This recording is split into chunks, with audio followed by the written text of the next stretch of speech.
Green news, সঠিক খবর সব সময়। সুন্দরবন গ্রিন নিউজ, আমি কোয়েল রয়েছি আপনাদের সঙ্গে। এই মুহূর্তে আমরা রয়েছি একেবারে কাকদ্বীপ বিধানসভার অন্তর্গত 5 নম্বর। পূর্ব ঘোষণা অনুযায়ী প্রত্যেকের প্রিয় সেই অভিনেতা তথা সাংসদ দেব আজকের তিনি তৃণমূল কংগ্রেসের আসন্ন 21শে নির্বাচনের সাগর বিধানসভার প্রার্থী বঙ্কিম হাজরার হয়ে তিনি নির্বাচনী প্রচারে গেছিলেন সাগরে। সেখান থেকে সভা করে আপাতত 5 নম্বর থেকে একেবারে নিশ্চিন্তপুরের দিকে রওনা হচ্ছে। হাজার হাজার তৃণমূল সমর্থনকারীরা তাকে জয়ধ্বনির মাধ্যমে স্বাগত জানিয়ে তার সঙ্গে পায়ে পা মিলিয়েছে। চোখ রাখুন সুন্দরবন গ্রিন নিউজের পর্দায়, দেখতে থাকুন সাগরে সেই জনসভা থেকে শুরু করে 5 নম্বর থেকে নিশ্চিন্তপুরের এই ঐতিহাসিক র্যালির সমগ্র চিত্র।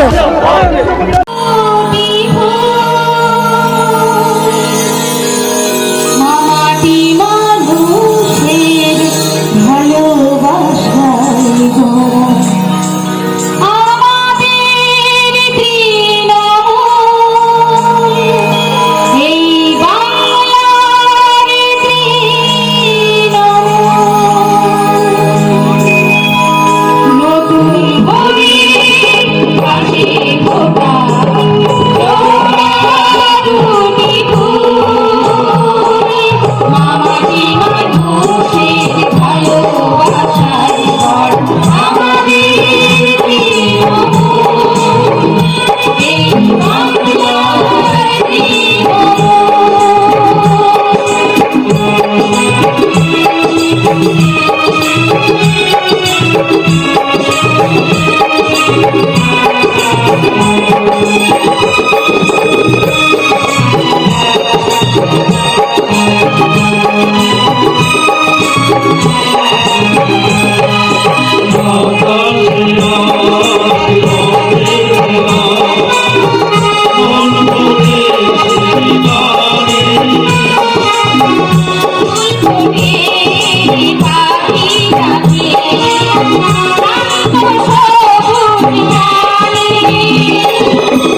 বাংলার জনপ্রিয় নেত্রী শ্রীমতী মমতা বন্দ্যোপাধ্যায় তার ৬৬টি প্রকল্পের মধ্য দিয়ে জন্মিলে সবুজশ্রী, মরিলে সমব্যথী, এই করে মোট ৬৪টি প্রকল্পের মধ্য দিয়ে গ্রামীণ প্রায় ৯.৫ কোটি মানুষ যা মমতা বন্দ্যোপাধ্যায় বিভিন্ন প্রকল্পে কেউ না কেউ সাহায্য পাচ্ছে। এমনি কেউ বুকে হাত দিয়ে বলতে পারবে না সে সিপিএম হতে পারে, সে বিজেপি হতে পারে, সে কংগ্রেস হতে পারে, সে তৃণমূল কংগ্রেস হতে পারে। তাই আজকের দিনে আপনাদের বিচার করতে হবে কেন আজকের সম্প্রদায় বিজেপি দলে আজকের মমতা বন্দ্যোপাধ্যায়ের উপর এত আক্রমণ কেন আজকের আপনাদের বিচার করতে বলবো।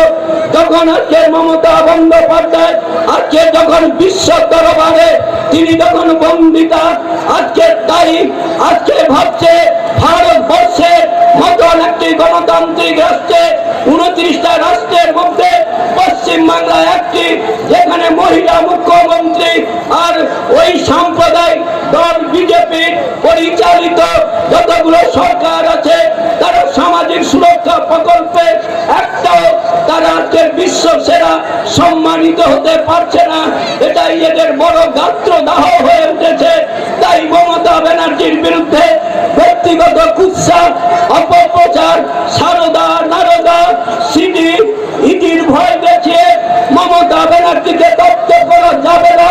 কারণ এই সেই মমতা বন্দ্যোপাধ্যায় বহু লড়াই, বহু সংগ্রাম, বহু অত্যাচার, বহু অবিচারের বিরুদ্ধে লড়াই করতে করতে তিনি যেখানে বলে আমাদের জাতি বৈচিত্র্যের সমর্থনে সাগরের মধ্যে পাওয়া যাওয়ার জন্য দেশ চাঁদা আপনাকে জানাই স্বাগত। এই নির্বাচনী জনসভায় আসার জন্য দেশ চাঁদা আপনাকে জানাই স্বাগত। এই দেশ চাঁদা আপনাকে জানাই স্বাগত।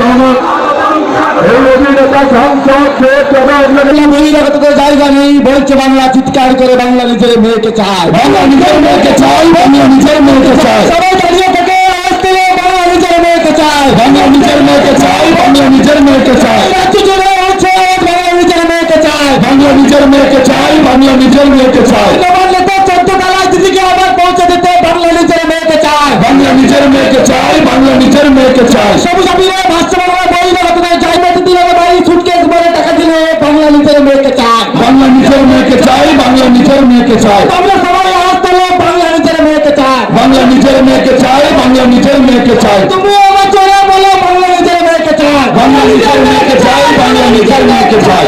আমরা কারা তৃণমূল, আমরা কারা তৃণমূল, কারা তৃণমূল, আমার মতো তৃণমূল।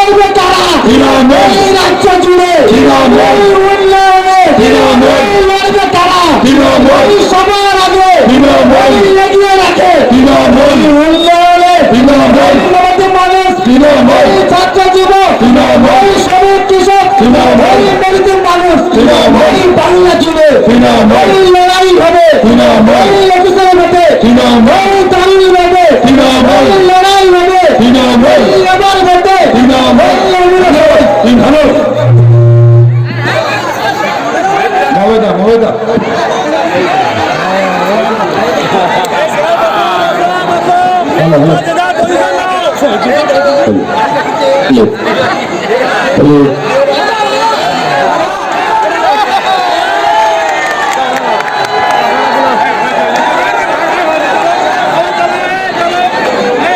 যিনি আপনাদের শুধু আপনাদের সামনে যার অমূল্য বক্তব্য শোনার জন্য, যাকে দেখার জন্য আপনারা আজকে এসেছেন, তিনি শেখ থানার কাছে এসে 2016 সালে আমার হয়ে আপনাদের কাছে তিনি আশীর্বাদ দোয়া প্রার্থনা করেছিলেন।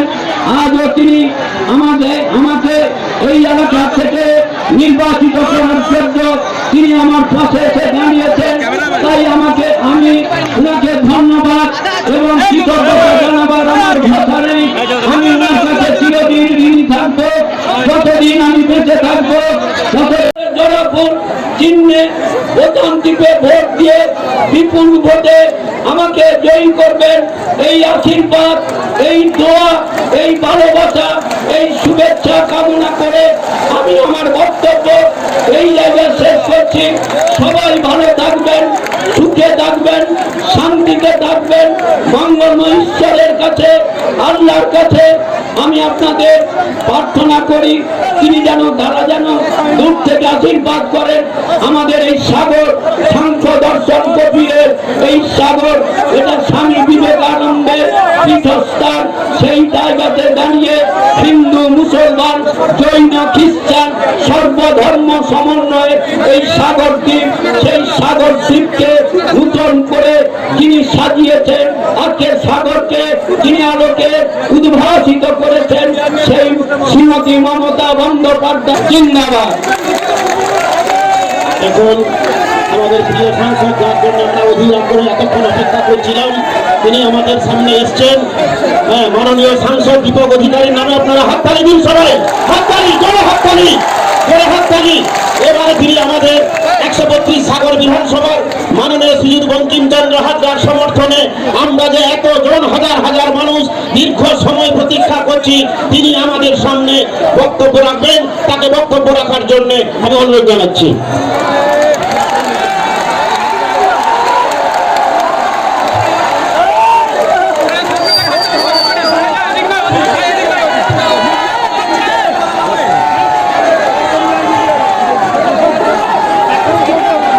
নমস্কার,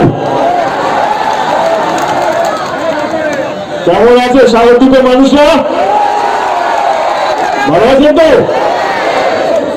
প্রথমে আপনাদের সবাইকে অসংখ্য ধন্যবাদ, কারণ আপনারা অনেকক্ষণ ধরে এই গরমে এতক্ষণ ধরে ধৈর্য ধরে বসে আছেন, তার জন্য মাথা নিচু করে আপনাদের প্রত্যেককে অসংখ্য ধন্যবাদ জানাই। এটা পুরোপুরি আপনাদের ভালোবাসা আমাদের দলের প্রতি, আমাদের প্রার্থীর প্রতি এবং আমাদের নেত্রীর প্রতি। তো সেই জন্য থ্যাংক ইউ সো মাচ। কারণ আমি অনেকদিন ধরে প্রচার করছি, তো এই গরমে এতক্ষণ বসে থাকা যায় না। এটা পুরোপুরি আপনাদের ভালোবাসা দলের প্রতি, তার সকলকে অসংখ্য ধন্যবাদ।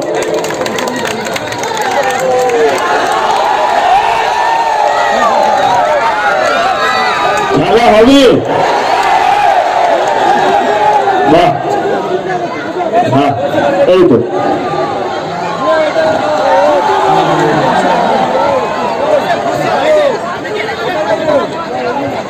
খেলা হবে। কেউ বলছে এবার, কেউ বলছে খেলা শেষ হবে, এটা আমরা পরে আসবো, কোনটা হবে কোনটা হবে না। আমার একটু আগে জানতে পারলাম কি আমি 2016-তে এসেছিলাম। আজকে যখন হেলিকপ্টার থেকে আসছিলাম, বিশ্বাস করুন এত সুন্দর জায়গা আমি উপর থেকে দেখিনি। মানে এত সুন্দর লাগছে সাগরটাকে, মানে অসম্ভব সুন্দর লাগছে। তার জন্য এখানকার আমাদের যিনি বিধায়ক, তাকে ধন্যবাদ, 3 বারের বিধায়ক, এবং আমাদের নেত্রী এবং আমাদের মানুষ যারা এত সুন্দর সাজানোটাকে রেখেছে। আমি একটা কথা বলবো কি, আমি আপনাদের কাছে ভোট চাইতে আসিনি, আমি এসেছি আপনাদের আশীর্বাদ চাইতে, আপনাদের ভালোবাসা চাইতে, আমাদের প্রার্থীর জন্য, যিনি 3 বারের জন্য আমাদের এখানে বিধায়ক। এবং আমার বিশ্বাস আপনাদের এই সংখ্যক মানুষকে দেখে আমার বিশ্বাস কি উনি 4 বারের জন্য জিতবেন।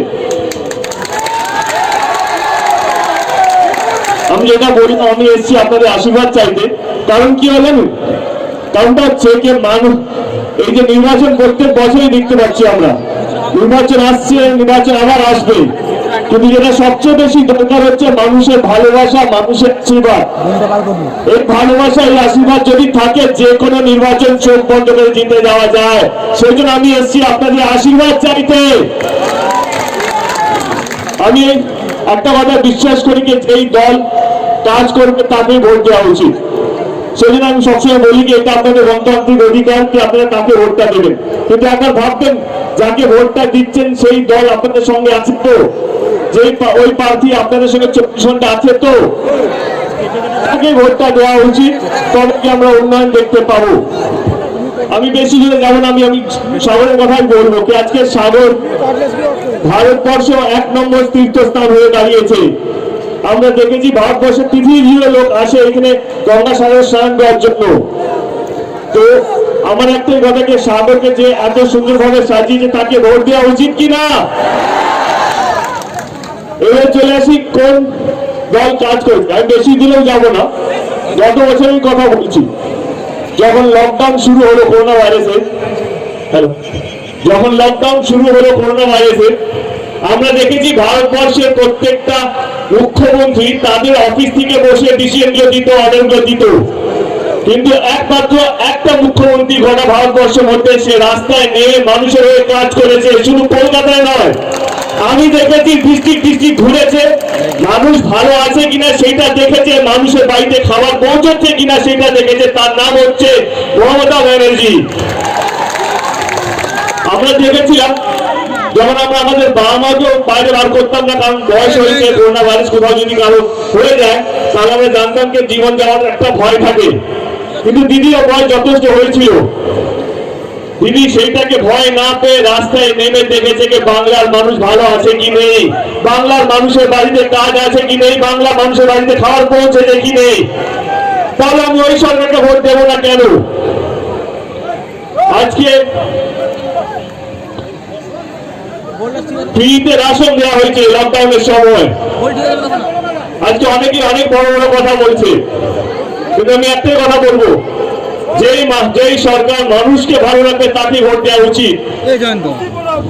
আজকে সবাই বলছে সোনার বাংলা হবে, আমিও বলছি সোনার বাংলা হলে আমাদের প্রত্যেকের লাভ হবে, ভালোই হোক না সোনার বাংলা। কিন্তু একটা জিনিস জানেন কি, 2014 কেন্দ্র সরকার আসার আগে বলেছিল দেশটাকে সোনার চিড়িয়া করবে, মানে সোনে কি চিড়িয়া করবে। 7 বছর হয়ে গেল কেন্দ্র সরকারের। আপনারা কি জানেন যে দেশের অর্থনীতি অবস্থা আজকে সবচেয়ে খারাপ জায়গায় পৌঁছেছে। যারা বলছে চাকরি দেবে কেন্দ্র সরকার যারা আছেন, আমি কারো নাম নিয়ে কাউকে ছোট করতে চাই না, যারা বলছেন যে আমরা এলে চাকরি দেব, তারা 2014 সময় বলেছিলেন যে প্রত্যেক বছর আমরা 2 কোটি চাকরি দেব। 7 বছর হয়ে গেছে, 7 বছর হয়ে গেছে, দেশের চাকরির অবস্থা গত 50 বছর থেকে খারাপ অবস্থা। তারা বলছে আমরা এলে চাকরি দেব। আমরা দেখেছি নোটবন্দির সময় গরিব মানুষরা লাইনে দাঁড়িয়ে ব্যাংকের লাইনে দাঁড়িয়েছে এবং গরিব মানুষরাই মারা গেছে। আমরা দেখেছি লকডাউনের সময় গরিব মানুষরা দিশাহীন হয়ে গেছে, রাস্তায় মাসকে মাস হেঁটে বাড়ি পৌঁছানোর ব্যবস্থা ছিল না, সেই গরিব মানুষ আবার মারা গেছে। আজকে যারা বলেছিল পেট্রোলের দাম কমিয়ে দেবো, আমাদেরকে ভোটটা দিন, ডিজেলের দাম কমিয়ে দেবো, আমার ভোটটা দিন, এবং গ্যাসটা আমরা ফ্রি করিয়ে দেবো, আমাদের ভোটটা দিন। আজকে পেট্রোল ডিজেল গ্যাসের দাম সবচেয়ে বেশি কোমর ভেঙেছে গরিব মানুষের, মধ্যবিত্ত মানুষের কোমর ভেঙেছে। যারা বড় লোককে ডাকে তাকে ভোট দিয়ে লাভ নেই, যারা গরিব মানুষকে নিয়ে ভাবে গরিব মানুষ ভালো আছে কি নেই তাদেরকে ভোটটা দিয়ে লাভ আছে। আজকে মানুষকে বোকা বানানো যাবে না, প্রত্যেকটা মানুষের হাতে স্মার্টফোন আছে। কে সত্যি বলছে কে মিথ্যে বলছে আপনারা একটু গুগল করে সমস্ত খবর পেয়ে যাবেন। আগে যখন বাড়িতে মেয়ে জন্মাতো বাবা মার চিন্তা হতো যে মেয়ের পড়াশোনার টাকা কোথা থেকে আসবে, বিয়ের টাকা কোথা থেকে আসবে, ইত্যাদি ইত্যাদি। আমাদের দিদি সরকারে আসার পর কন্যাশ্রীর মতন প্রকল্প নিয়ে এলো যাতে মেয়েরা ভালো করে পড়াশোনা করতে পারে। স্কুলে যাওয়ার চিন্তা, ঠিক আছে, সবুজ সাথীর মতন প্রকল্প নিয়ে লোকে পায়ে হেঁটে স্কুলে যাতে না যেতে হয়, সাইকেলে করে স্কুলে যাবে। বিয়ের চিন্তা, রূপশ্রীর মতন প্রকল্প নিয়ে এলো যাতে 25,000 টাকা করে বিয়ের সময় দেওয়া যেতে পারে। এরকম অনেক প্রকল্প আছে। রাস্তাঘাটের অবস্থা আপনাদের কাছে লুকোনো নেই, রাস্তাঘাট আজকে গঙ্গাসাগরে সবচেয়ে বেশি ভালো অবস্থা আছে। স্কুল হয়েছে, ITI কলেজ হয়েছে, সুপার স্পেশালিটি হসপিটাল হয়েছে গত 10 বছরের মধ্যে। অনেক কাজ হয়েছে গত 10 বছরের মধ্যে, এবং এটাও সত্যি অনেক কাজ করা বাকি আছে। সেই জন্য নির্বাচন, সেই জন্য আমি আপনাদের কাছে এসেছি যে যেই কাজগুলো বাকি রয়ে গেছে সেইগুলো জেতার পর 2021-এ জেতার পর আমরা সেই কাজগুলো আবার পূরণ করব। আজকে ধর্ম নিয়ে রাজনীতি হচ্ছে।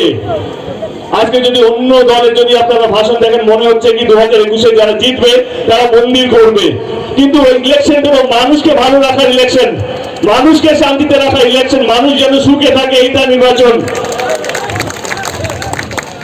আমি একটাই কথা বলবো, যারা রাম আর রহিমকে আলাদা করে তাকে ভোট দিয়ে লাভ নেই, যারা মানুষকে এক করে তাকে ভোট দিয়ে লাভ আছে।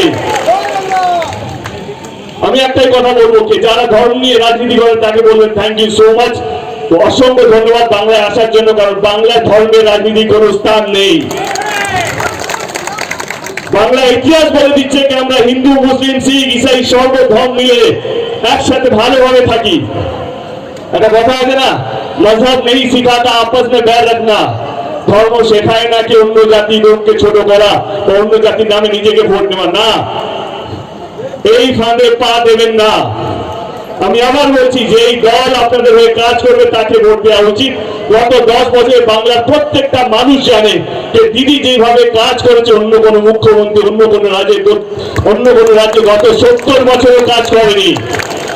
সেই জন্য আমার বিশ্বাসকে দিদিকে আবার আসা উচিত, দিদির হাতটাকে শক্ত করা উচিত। এবারে আপনারা আমার চেয়ে বেশি ভালো রাজনীতি বোঝেন, আমি আপনাদেরকে রাজনীতি বোঝাতে আসিনি। আমি জানি আপনারা জানেন ঠিকটা কি ভুলটা কি, কে সত্যি বলছে কে মিথ্যে বলছে, কার কাজটা দেখা যাচ্ছে, কে শুধু কথা বলেই চলে যাচ্ছে।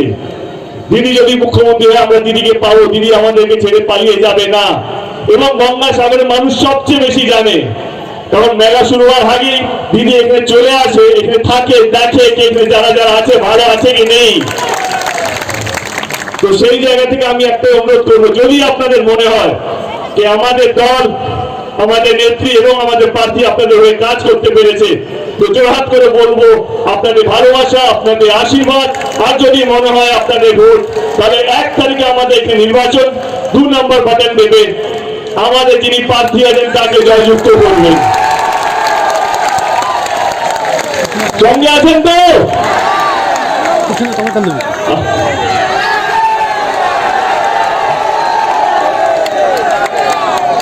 আর দুটো কথা বলি, আমার একটা জায়গায় যেতে হবে।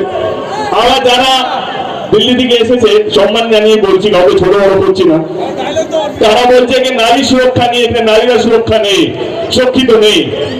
এখানে অনেক মা বোনেরা আছে, বাংলায় মেয়েরা সবচেয়ে বেশি সুরক্ষিত আছে। গিয়ে আপনারা আপনাদের রাজ্যে গিয়ে দেখুন কি অবস্থা মেয়েদের।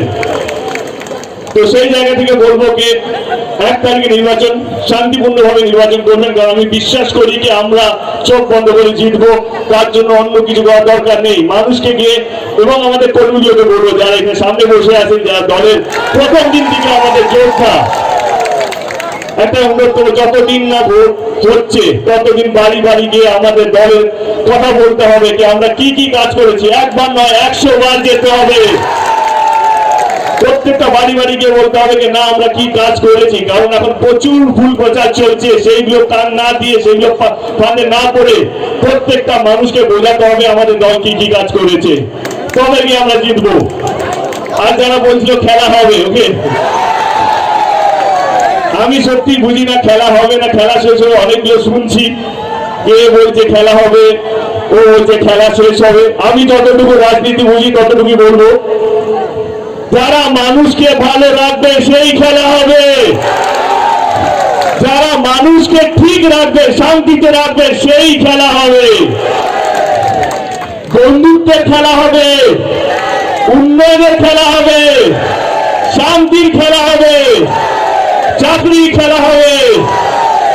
আর হ্যাঁ, যারা রাম রহিমকে আলাদা করে তাদের খেলা শেষ হবে, যারা ধর্ম নিয়ে রাজনীতি করে তাদের খেলা শেষ হবে, যারা শুধু মিথ্যে প্রচার করে তাদের খেলা শেষ হবে।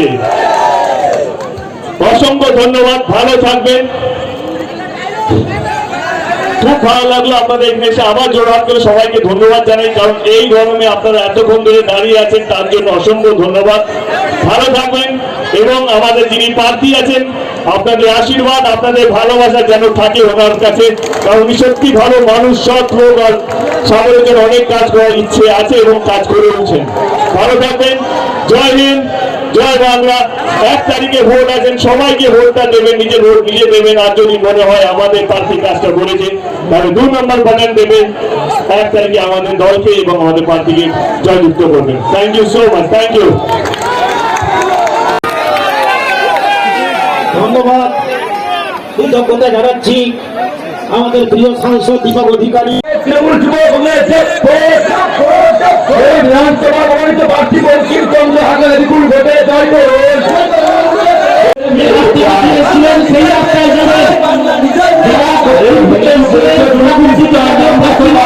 ভাই সম্প্রীতিকে রক্ষা করতে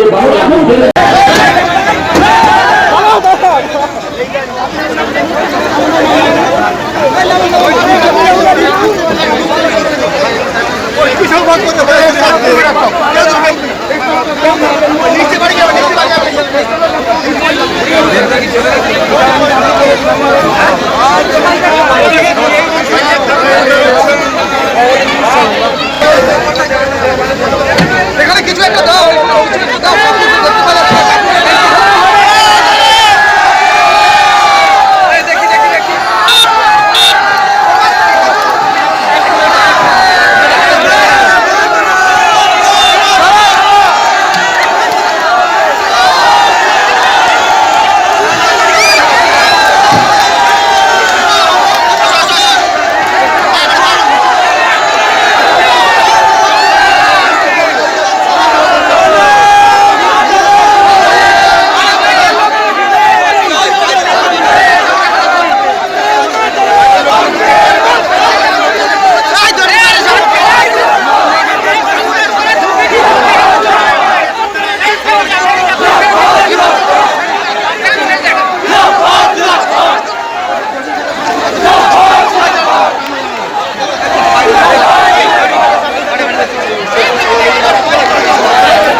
icon health centre, Namkhana Narayanpur, Shri Durga ideal অ্যাসোসিয়েশনের বিপরীতে।